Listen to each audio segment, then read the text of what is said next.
हेच पाणी प्या ना आणि आम्हाला जाजो सगळा घाण पाणी प्यायचो तर आम्हाला तर असं 8 दिवस नाही तर आम्ही दवाखाना जाजो थोडा दवाखाना करतो दवाखाना आम्हाला पैसा मिळायला पाहिजे ना आम्ही गाव हे काय पिक काहीच पिकत नाही आम्ही गाव आम्ही कोरड आम्ही हातवर जागी राही ना अवश्य धरले आणा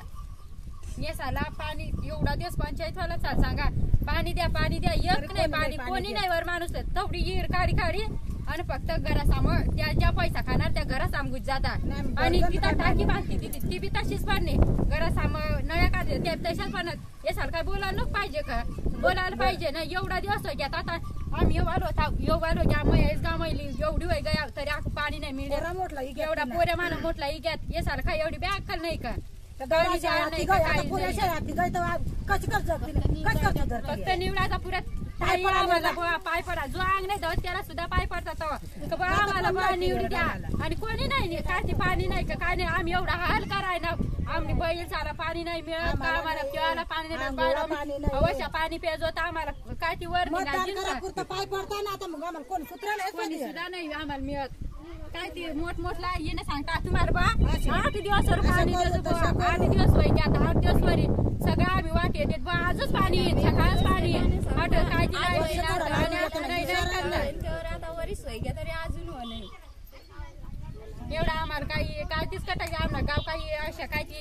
गुंगार आहे गुंगार नाही राहणार बायका आम्हाला मोर लेता नाही तर आम्ही मोर जाईल सांगूस गुंडाली जाऊस जो पंचायत वाला त्यांनी सुद्धा डोकी पुन्हा कर देऊस मानूर बिरनावन या गावात बघा या ठिकाणचे जे कार्यकर्ते आहेत आमचे मित्र कांतीलाल गांगुर्डे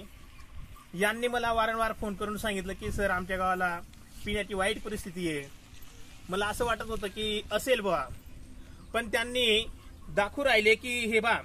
इथं 2 फुटाचा खड्डा आहे आणि त्या खड्ड्यामध्ये पावसाचं जो पाणी येतंय ते पाणी पिऊ राहिले म्हणजे अक्षरशः त्याच्यात आज जंतू पडलेले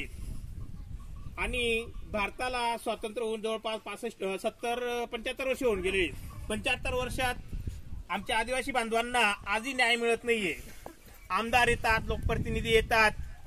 असे विविध या ठिकाणी प्रतिनिधी येतात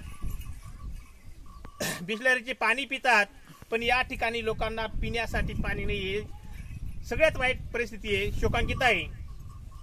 हे आमदार खासदार आतापर्यंत इथं बोरसे परिवार असेल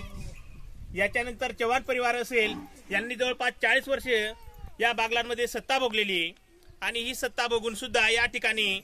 लोकांना पाणी पिण्यासाठी जर मिळत नसेल भेटत नसेल ही सगळ्यात वाईट परिस्थिती आहे हे त्यांना अजून कळलं नाही आणि ते म्हणतायत की बागलांमध्ये आम्ही भरपूर विकास केलाय हे विकास आज दिसतोय की हे लोक जे आहे ते पावसाचे पाणी हे 2 फुटाचे जे खड्डेमध्ये भरलेले ते पाणी पिऊ राहिले हे जनावरांना गुरांना सुद्धा असं पाणी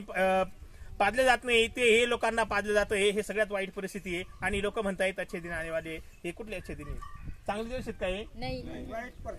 सगळ्यात वाईट परिस्थिती आहे आणि बघा ते म्हणून राहिले की उन्हाळ्याच्या दिवशी इथं कुठं नाला आहे की 2 किलोमीटर नाला आहे तिथं त्यांना सकाळी जावं लागतं आणि ते रांग लावावं लागते रांगेत जाऊन ते पाणी आणावं लागतं इतकी वाईट परिस्थिती आहे आणि त्या पाणीमध्ये सुद्धा जंतू पडलेले आहेत असं ते म्हणतायत केव्हापासून ताई तुम्ही 2 वाजे 3 वाजेपासून आम्ही नाला पाणीला भरत जातो म्हणता टाइप लांब किती आम्हाला जायला पडत 1-2 किलोमीटर तिथे जायला तेव्हा पाणी भरायला तिथून यायला आम्हाला 2 तास होऊन जातात पाणी द्यायला पाहिजे ना पाणीला जायचं तर 6 वाजे घरी पुरजा अजून 4 वाजेला येणं पाणीला जायचं 6 वाजेला घरी पुरजा पाणीच भरा ना दिवसभर काम दुसरं काहीच काम म्हणजे या ठिकाणी दिवसभर फक्त पाणीच भरून राहायचे दुसरं काही कामच नाही आणि वास्तविक पाहता की या ठिकाणी या लोकांना रोजगार सुद्धा उपलब्ध नाही त्यांनी जीवन कसं जगावं काय कसं जगावं हे सुद्धा त्यांच्या पुढे अनेक मोठा प्रश्न आहे तरी शासन दरबारी आम्ही अशी मागणी करतोय की हे सगळे शासनाने सोडावं आणि यांच्याकडे लक्ष द्यावं असं मी विनंती करतोय धन्यवाद